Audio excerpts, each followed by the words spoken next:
Harihara Veeramallu pre release ముందు జరిగే ఫంక్షన్కి ఇక్కడికి విచ్చేసిన మీకు, తెలుగు సినిమాని ఆదరించే ఇష్టపడే ప్రతి ఒక్కరికి, టీవీల్లో వీక్షిస్తున్న ప్రతి ఒక్కరికి కూడా మన శిల్పకళా వేదిక నుంచి వారందరికీ నా హృదయపూర్వక నమస్కారాలు. చాలా క్లిష్టమైన పరిస్థితుల్లో ఫంక్షన్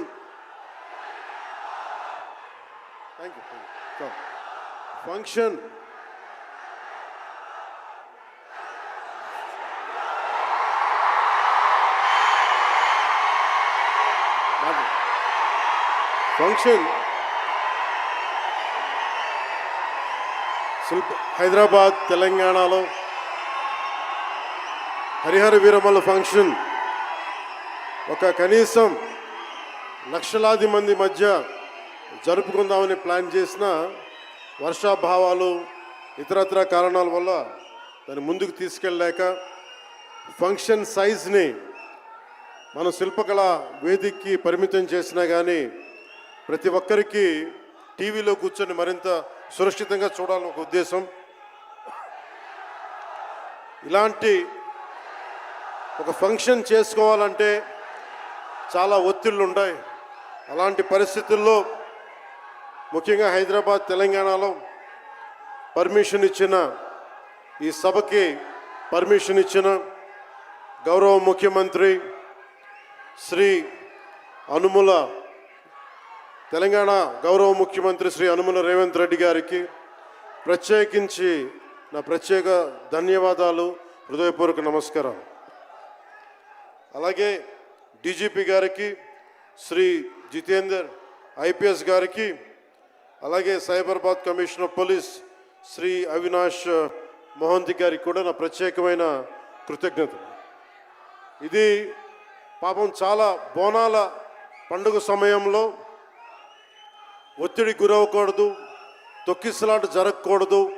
ఇలాంటి పరిస్థితుల్లో హరిహర వీరమల్లు ప్రీ రిలీజ్ ఈవెంట్కి పర్మిషన్ ఇచ్చిన తెలంగాణ ప్రభుత్వం గౌరవ ముఖ్యమంత్రి గారికి, డీజీపీ గారికి, సైబరాబాద్ కమిషనర్ గారికి మరోమారు ప్రత్యేకంగా ధన్యవాదాలు తెలుపుకుంటూ, ప్రతి ఒక్క రోడ్డు మీదున్న ఇంతమంది మన అభిమాన జనం వస్తే వారందరికీ సహకరించిన, తొక్కిసలాట లేకుండా సహకరించిన పోలీస్ సోదరులందరికీ, ఇన్స్పెక్టర్స్కి, సర్కిల్ ఇన్స్పెక్టర్స్కి, డిఎస్పీస్కి, ప్రతి ఒక్కరికి అభిమానుల తరపున, హరిహర వీరమల్లు యూనిట్ తరపున నా ప్రత్యేక నమస్కారాలు, కృతజ్ఞతలు తెలియజేస్తాను.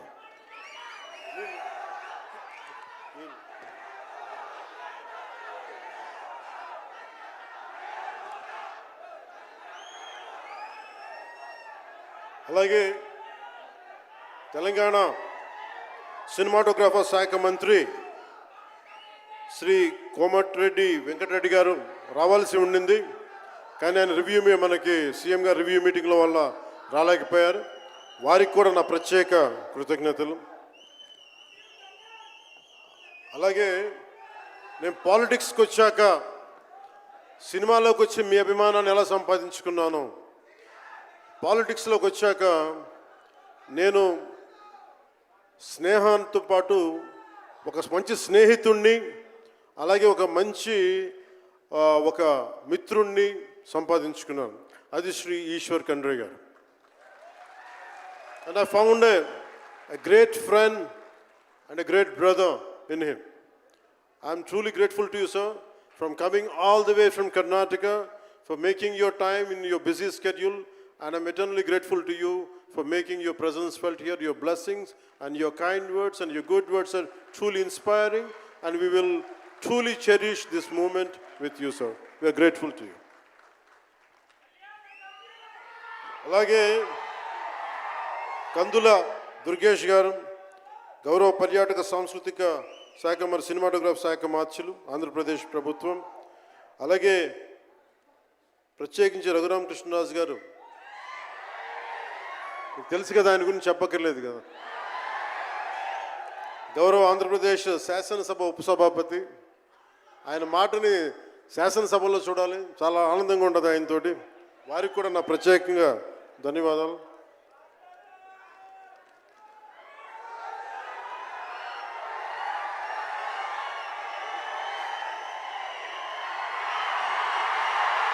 సరిగ్గా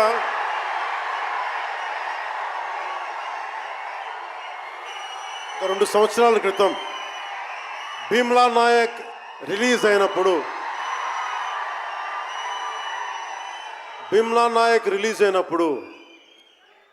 అందరి సినిమాలు 100లో ఉంటే పవన్ కళ్యాణ్ సినిమాలు 10 రూపాయలు 15 రూపాయలతో చేశారు.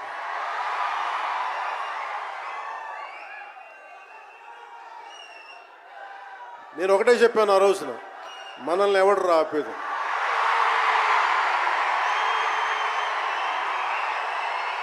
This is not about money. This is not about finance. This is not about records. This is about damn guts. This is about damn courage. This is about damn tenacity. We are here. We will stand by. We will serve justice.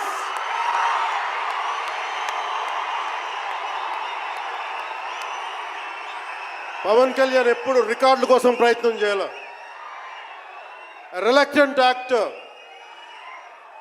మా బ్రహ్మానందం గారు చెప్పినట్టుగా నేనేం కోరుకోలే, నేను ఒక actor అవ్వాలని కోరుకోలే, సగటు మనిషిగా బతుకుదామన్న ఒక్క ఆలోచన తప్ప నాలో ఏం లేదు. అలాంటిది నేను పొద్దున ప్రెస్ మీట్లో రత్నం గారి గురించి మాట్లాడాను. ఇప్పుడు మీకోసమే మాట్లాడతాను, నా అభిమానుల కోసం. ఈరోజు నేను ఇక్కడ నిల్చున్నాను, పడి లేచాను, పడుతూనే ఉన్నాను, లేస్తూనే ఉన్నాను. దానికి కారణం ఒకరే, మీరే.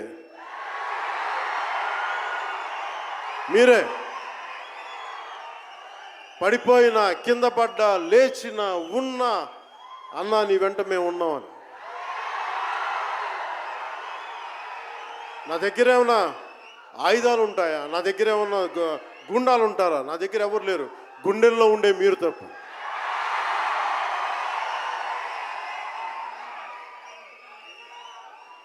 దాదాపు నేను 96లో నా మొదటి సినిమా అక్కడమ్మ ఇక్కడబ్బాయి. ఇది 2025, అంటే ఆల్మోస్ట్ 29 to 30 years. అంటే దాదాపు 29-30 సంవత్సరాలు నేను చిత్ర పరిశ్రమకు వచ్చి. ఎలా ఉంది అంటే నాకే తెలియదు, అలా కాలం అట్లా అయిపోయింది. కానీ కొంత వయసు పెరిగిందేమో కానీ గుండెల్లో చావు ఇంకా చావులకే బతికాం. ఇక్కడే సభలో సర్దార్ గబ్బర్ సింగ్ సినిమాకి మహబూబ్ నగర్ నుంచి వచ్చిన ఒక యువకుడి గురించి చెప్పాను, మన అభిమానులు ఒకటి గురించి చెప్పాను. అన్నా నువ్వేమి ఇవ్వదు, ఒక హిట్ ఇవ్వన్నా చాలని. ఆ రోజు నేను భగవంతుని కోరుకున్నాను, నా అభిమానుల కోసం, నా కోసం కాదు కానీ ఒక హిట్ ఉంటే బాగుంటుంది అని కోరుకున్నాను. అది హరీష్ శంకర్ గబ్బర్ సింగ్ వల్ల తిరిగి వచ్చింది. కానీ ఈ సినిమా చాలా డిఫికల్ట్ టైమ్స్లో చేశాను. ఇది సినిమాల మీద టెక్నీషియన్గా నేను ఉండి ఒక నిమిషం సినిమాలు కష్టంగా ఉండి, ఒక సినిమా చేయడం ఎంత కష్టమో, సినిమా చేయడం చాలా చాలా కష్టం. నేను మీతో పంచుకోదలుచుకున్నాను ఈ రోజున. మీకు సంబంధించి నేను మొదటి సినిమా నుంచి ఇప్పుడు దాకా జానీ సినిమా నేను చేసినప్పుడు అది ఫెయిల్ అయితే, ఆ సినిమా ఫ్లాప్ అయితే ఎలా ఉంది అంటే ఆ రోజు నా పరిస్థితి, వరుసగా హిట్లు కొట్టి కూడా ఒక్క సినిమా ఫ్లాప్ అయితే అందరూ మీరు వదలలేదు. నేను మీ గురించి ఎప్పుడు మాట్లాడతాను. అంటే ధనం మూలం మిదం జగత్ అంటాం. అంటే అన్ని బంధాలు, కార్ల్ మార్క్స్ చెప్పిన అన్ని బంధాలు ఆర్థిక బంధాలని సినిమా పరిశ్రమలో మరింత బలంగా తెలుస్తాయి. నా రెమ్యునరేషన్ ఇచ్చేసాను అని నా దగ్గర అంతమించి డబ్బులు లేవు. కానీ ఆ రోజు నుంచి ఈ రోజు దాకా ఒకటైతే మార్పు జరిగింది.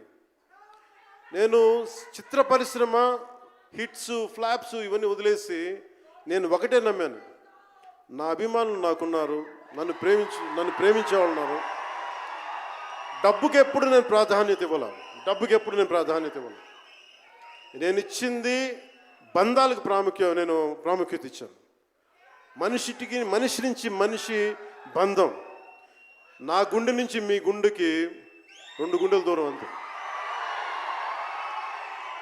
నేను ఏమి కోరుకోలే, చాలా కష్టాల్లో ఈ సినిమా చేశాం. పేరుంది, ప్రధానమంత్రి గారి దగ్గర నుంచి అందరు తెలుసు. కానీ దానివల్ల డబ్బులు రావు. మనకి డబ్బులు వచ్చే సినిమానే రావాలి. కానీ సినిమాని ఎలా చేస్తాం? మిమ్మల్ని రంజింపజేయాలి, మిమ్మల్ని ఆనందింపజేయాలి. మనకి ఖుషీ లాంటి సినిమా తీసిన ఏఎం రత్నం గారు ఎప్పుడో 2017లో ఎప్పుడో నా సినిమా వచ్చి, మీరు అందరు తిడతా ఉంటారు కదా నన్ను, ఎంతసేపు రీమేకులు చేస్తావు అని. కరెక్ట్, ఏం చేయమంటారు చెప్పండి? మనకెవరు పెద్ద పెద్ద దర్శకులు లేరు. మన కింద నుంచి వచ్చిన వాళ్ళం. మనకి ఒక్క నిమిషం,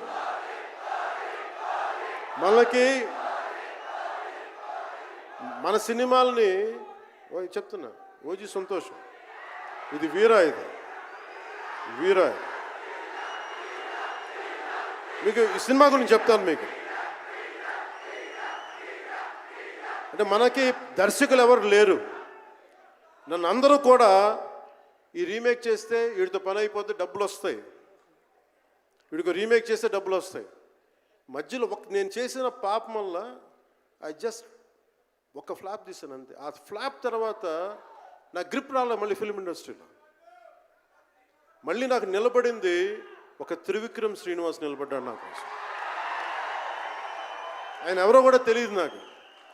ఎవరన్నా సక్సెస్లో వెతుక్కొని వస్తారు, అపజయాల్లో వెతుక్కొని వచ్చిన నా మిత్రుడు, ఆత్మ బంధువు త్రివిక్రమ్ శ్రీనివాస్ వచ్చి అప్పుడు జలసా తీశారు.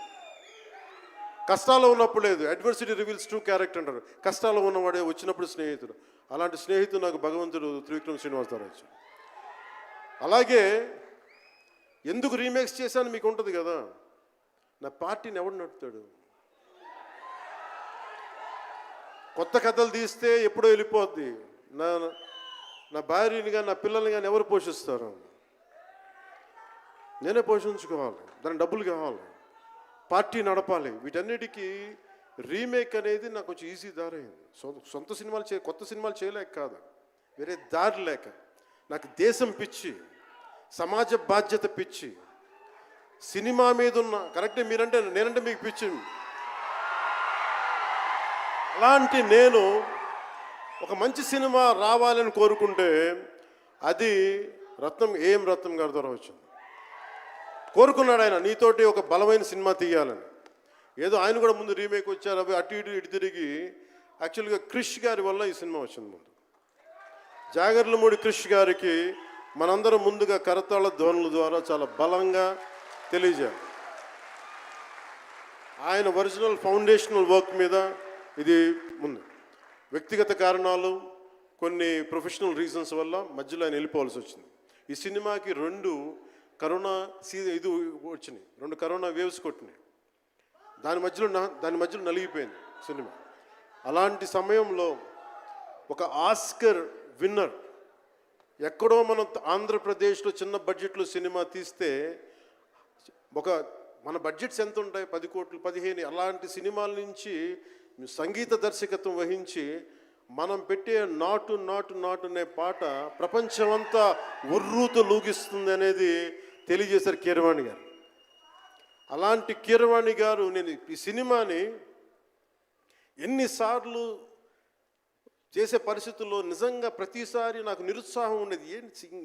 నాకు తెలుస్తూ ఉంటుంది కదా, నిస్పృహ వచ్చినప్పుడల్లా ఆయన ఏదో ఒక ట్రైలర్ రిలీజ్ అయ్యేది, ఆయన మ్యూజిక్ చూస్తే మళ్ళీ ఒక ఉత్సాహం వచ్చేది, ఒక ప్రాణవాయువు నింపేది.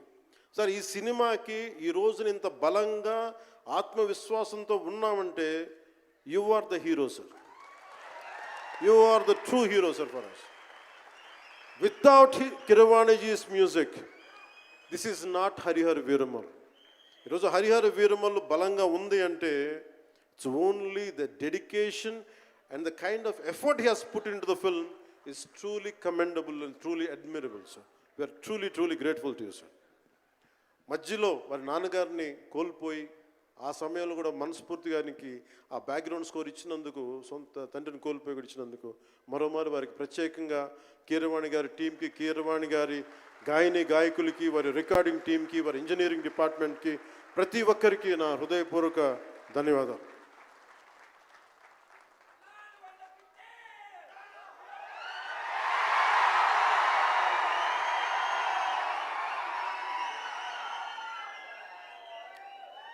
ఈ సినిమాని టెక్నీషియన్స్ గురించి అందరితో మాట్లాడి then will talk about cinema. Jyothi Krishna నాకు ఖుషీ టైం నుంచి లండన్లో చదువుకొని వచ్చాడు, film making course as a director. ఆయన సినిమాని చాలా బాగా హ్యాండిల్ చేశారు. ఎలా ఈ పరిస్థితులు ఎవరు చేయగలరు అనుకుంటా ఆయన స్టెప్ ఇన్ అయ్యి ఒక తండ్రికున్న విజన్కి కొడుకు సారథ్యం వహించి తండ్రి కొడుకుల తాలూకు ఇది ఎఫర్ట్ ఈ సినిమా ఇది. సో మనస్ఫూర్తిగా జ్యోతికృష్ణ గారికి, రత్నం గారికి మరోమారు నా ధన్యవాదాలు చెప్తా ఉన్నాను. అలాగే ఈ సినిమాని ప్రారంభించినప్పుడు జ్ఞానశేఖర్ గారి కెమెరామెన్, ఆయనకి నా మనస్ఫూర్తిగా కృతజ్ఞతలు. అసలు ఈ సినిమాని ఇంత రికార్డ్ బ్రేకింగ్ స్థాయిలో మీ అందరికీ తెలుసు కదా, మీరు అంతసేపు ఓజీ అంటారు. నా సినిమానే ఓజీ బయట వాళ్ళ సినిమా కాదు కదా, మన సినిమానే కదా. కానీ హరిహర వీరమల్లుకి ప్రాణం పెట్టిన ఇంకొక వ్యక్తి ఉన్నారు, ఆయన మనోజ్ పరమహంస. అంటే నాకు టైము నేను రోజు చెప్పాను 2 గంటలు ఇస్తానని చెప్పాను. నేను అడ్మినిస్ట్రేటివ్ నా దగ్గర ఉంది, ఈశ్వర్ ఖండ్రే గారిలాగా నేను కూడా ఫారెస్ట్ మినిస్టర్, దాంతోపాటు పంచాయతీ రాజు ఉంది. వీటన్నిటి మధ్యలో నేను ఇవ్వగలిగేది 7 నుంచి 9 2 గంటలు ఇస్తాను. మీకు ఏం చేస్తుంటారో చేసుకోండి. వారానికి 5 రోజులు ఇచ్చాను. ఈ 5 రోజుల్లో దాన్ని చాలా పగడ్బందీగా ప్లాన్ చేసి మంగళగిరిలో ఉన్న జనసేన పార్టీ ఆఫీస్ నుంచి 2 గంటల ఒక కూతవేటు దూరంలో ఉన్న నా సన్నిహితులు, నా మిత్రులు రమేష్ లింగంనేని గారి మిడ్ వ్యాలీ స్టూడియో, వాళ్ళ స్థలం ఉంటే దాన్ని మిడ్ వ్యాలీ స్టూడియోస్గా మార్చేసి అక్కడే సెట్స్ చేసాం. మొత్తం మేజర్ వర్క్ అక్కడే చేసి దాన్ని స్పెషల్ ఎఫెక్ట్స్ చేసాం. ఇలాంటివన్నీ సహకరించినందుకు, చేయగలిగిన సత్తా ఉన్న మనోజ్ పరమహంస గారికి మనస్ఫూర్తిగా నా ధన్యవాదాలు. అలాగే ఎగ్జిక్యూటివ్ ప్రొడ్యూసర్ దయాకర్ రావు గారికి, అలాగే ఆర్ట్ డైరెక్షన్కి చేసిన తోట తరుణి గారికి, అలాగే పాపం నేను పొద్దున కూడా చెప్పాను, ఈ సినిమాకి ఎవరన్నా సరే ఎంతమంది క్యాస్టింగ్ ఉన్నారు ఈ రోజున. విచిత్రంగా నేను, నిధి అగర్వాల్ తప్ప ఇంకెవరు లేరు. మన భరణి గారు, రఘు గారు, చాలా మేజర్ క్యాస్టింగ్ ఉంటే ఎవరు లేరు. దానికి ఈ సినిమాని ఇన్ని రోజుల దాకా, గత నెల రోజుల నుంచి ఒంటి చేత్తోటి జనం మధ్యలో ఉండేలాగా నిధి అగర్వాల్ గారికి మనస్ఫూర్తిగా నేను ఆవిడని చూసి సిగ్గు తెచ్చుకొని నేను కూడా ఈ రోజున మాట్లాడాను. అంటే నువ్వు ఎంత ఉప ముఖ్యమంత్రి అయినా, అంటే ఢిల్లీకి రాజైనా తల్లి కొడుకేలాగా నువ్వు ఎంత ఉప ముఖ్యమంత్రి అయినా నువ్వు ఈ సినిమాకి హీరో అని చెప్పుకొని నేను ఆవిడని చూసి సిగ్గు తెచ్చుకొని నేను కూడా మీడియా ఇంటరాక్షన్ చేశాను. రేపు కూడా చేయబోతున్నా, ఎల్లుండి కూడా చేయబోతున్నా. అలాగే నాకు బాబీ డియోల్ గారు, నేను చిరంజీవి గారు షూటింగ్స్ ఉన్నప్పుడు మన ధర్మేంద్ర గారితో చూసేవాడిని ఊటీలో. అలాంటి Bobby Deol acted as Aurangzeb, tyrant ruler. అలాంటి brilliant performance by Bobby Deol. I truly grateful to Bobby Deol for accepting this role. అలాగే తోట తరణి గారికి మనస్ఫూర్తిగా నా ధన్యవాదాలు. జే మీడియా వారి సంస్థ అధిపతులకు కూడా నా హృదయపూర్వక ధన్యవాదాలు. ముఖ్యంగా రేట్స్ ఇచ్చి 2 సంవత్సరాల క్రితం భీమ్లా నాయక్ రిలీజ్ అయినప్పుడు 10-15 రూపాయల టికెట్తో వచ్చినప్పుడు నేనేమన్నా, కానీ మీ కోరిక మేరకు ఈరోజు టికెట్ రేట్స్ పెరిగి ప్రభుత్వం మనదొచ్చి మన సినిమా ఇప్పుడు రిలీజ్ అయింది. ఆ రోజు మీరు పంతం కొద్ది చూశారు. ఆ రోజు పెట్టిన ఎఫర్ట్కి ఇది బయటకు వచ్చింది. ఇది దాని తాలూకు సత్తా మీరు చూస్తారు ఈరోజు. Okay, now will come back to the story of Harihara Veeramallu. Harihara Veeramallu ఇది నాకు చాలా ఇష్టమైన సబ్జెక్ట్. ఇది మనందరం చరిత్రలో చదువుకుంటాం. భారతదేశం ఎవరి మీద దాడి చేయలే, భారతదేశం ఎవరి మీద కూర్చొని ఆక్రమణం చేయలే. ఈ దేశాన్ని అందరూ ఆక్రమించుకున్నారు. మనం చదువుకున్న టెక్స్ట్ బుక్స్లో కానీ స్కూల్ బుక్స్లో కానీ ఎంతసేపు మొఘల్ తాలూకు గొప్పతనాన్ని చెప్పారు తప్ప మొఘల్ తాలూకు అరాచకాన్ని చెప్పలేదు ఎవరు. Akbar is great, Shahjahan is great, Aurangzeb is great అంటే what they had done. Vijayanagara empire గురించి మాట్లాడాల, ఇంతమంది కింగ్స్ ఉన్నారు, ఎవరి గురించి మాట్లాడాల. We always heard about Mughals' greatness, but what Aurangzeb has done to our country, సొంత తమ్ముడిని చంపేసి దారా సిక్కుని చంపి షాజహాన్ని జైల్లో పెట్టి నువ్వు హిందువుగా బతకాలి అంటే నువ్వు ట్యాక్స్ కట్టాలి. Can you imagine? For being a Hindu you have to pay tax as a Hindu, just to accept, to practice. ఇలాంటి సమయంలో ఒక ఛత్రపతి శివాజీ మహారాజ్ లాంటి వాడు గుండెల్లో శౌర్యాన్ని నింపాడు. మనకి తమిళనాడు దురాక్రమణ గురైతే all the way from Maharashtra he came back and supported, stood by people. ఇలాంటి నేపథ్యంలో హరిహర వీరమల్లు ఒక ఫిక్షస్ క్యారెక్టర్, ఒక కల్పిత పాత్ర. అలాంటి పాత్రలో సగటు మనిషి ఏమి చేసి ఉండొచ్చు? ఎంతసేపు మనం కోహినూర్ ఎక్కడి నుంచి వచ్చింది? కోహినూర్ ఒకప్పుడు ఉమ్మడి రాజధాని కదా ఇదంతా, మనందరికీ ఉమ్మడి దేశం కదా ఇదంతా, తెలంగాణ నుంచి కృష్ణానది తీరం వరకు టిల్ విజయవాడ. ఆ కృష్ణానది తీరం దగ్గర ఇప్పుడు విజయవాడలో ఉన్న కొల్లూరు దగ్గర వజ్రపు గనులు ఉంటే అక్కడ దొరికిన వజ్రం అది. ఆ వజ్రం ఎక్కడి దాకా వెళ్ళింది? అది మన నిజాం నవాబ్ దగ్గరికి వచ్చింది. నిజాం నవాబ్ దగ్గర నుంచి ఆ మొఘల్కి వెళ్ళింది. రకరకాల ఫైనల్గా ఈ రోజున కోహినూర్ యూకే లండన్లో ఉంది, లండన్ మ్యూజియంలో ఉంది. సో దాన్ని దృష్టిలో పెట్టుకొని నాకు కృషి గారు కథ చెప్పినప్పుడు ఇంట్రెస్టింగ్ అనిపించింది. Then we did the story, then cinema చేశాం. ఈ సినిమా మేకింగ్ ప్రాసెస్లో చాలా నలిగాం. ఇలాంటివన్నీ నలిగిన తర్వాత ఒకటే ఏంటంటే ఈ సినిమాలో ఇది ఎన్ని రికార్డులు చేస్తా నేను చెప్పలేను, ఎందుకంటే ఎంత కలెక్షన్ చేస్తానో నేను చెప్పలేను. ఎందుకంటే నేను ఎప్పుడు కూడా ఈ రోజుకి చెప్తున్నాను, we did our best efforts better. అంటే మీరు అంటారు కదా, మీకోసం కొంచెం కాలు కూడా కదిల్చాను డ్యాన్సుల కోసం. అలాగే నేను చాలా సంవత్సరాలు అయిపోయింది ఎంతసేపు పొలిటికల్ ప్రాసెస్లోకి వెళ్ళిపోయి రియల్ లైఫ్ గుండాలను ఎదుర్కొన్నాను, రియల్ లైఫ్ రౌడీలను ఎదుర్కొన్నాను. కానీ సినిమాటిక్గా చెయ్యాలి అంటే ఎగిరి కొట్టడాలు ఇవన్నీ చేయడానికి నేను మళ్ళీ మార్షల్ ఆర్ట్స్ నేను చిన్నప్పుడు 20s ఉన్నప్పుడు ఎలా చేయాలో మళ్ళీ ఒక 1 month 2 months మళ్ళీ బ్రషప్ చేసి ఒక ఎస్క్రీమా కానీ, జీత్ కండో కానీ, అలాగే ఇషున్రియు కరాటే కానీ, తర్వాత నేను నేర్చుకున్న మ్యాక్సిమం ఊషు కానీ, ఎనీ సెల్ఫ్ డిఫెన్స్ టెక్నిక్స్ అన్నీ కూడా క్రోడీకరించి ఒక క్రమబద్ధీకరించి ఈ 18-minute క్లైమాక్స్ పార్ట్ నేను కొరియోగ్రాఫ్ చేశాను. దీన్ని అంటే అది దేనికి అంటే నీ ధర్మానికి నువ్వు ట్యాక్స్ కట్టాలి అంటే అది ఎదురు తిరిగే పరిస్థితి. That is the climax. ఇది ఏంటంటే ఇది ఆ టైంలో సగటు భారతీయుడు నలిగింది, దాన్ని ఈ సినిమా రిఫ్లెక్ట్ చేస్తుంది. మిగతా కథ అంతా ఉంటుంది కానీ అంటే ఇది మీరు ఎందుకంటే ఇది దెర్ ఇస్ నో సీక్రెసీ అన్నట్టు, ఇది సస్పెన్స్ సినిమా కాదు. బట్ వాట్ యూ హ్యావ్, మీరు సినిమా లోపలికి వెళ్ళినప్పుడు మీరు ఏమి చూడబోతున్నారు, ఏమి ఆశించబోతున్నారు అని చెప్పడానికి ఇదంతా చెప్తున్నాను. ఎందుకంటే నాకు అమ్మడం తెలియదు. నా సినిమా ఇన్ని 100 కోట్లు చేస్తున్నా తెలియదు.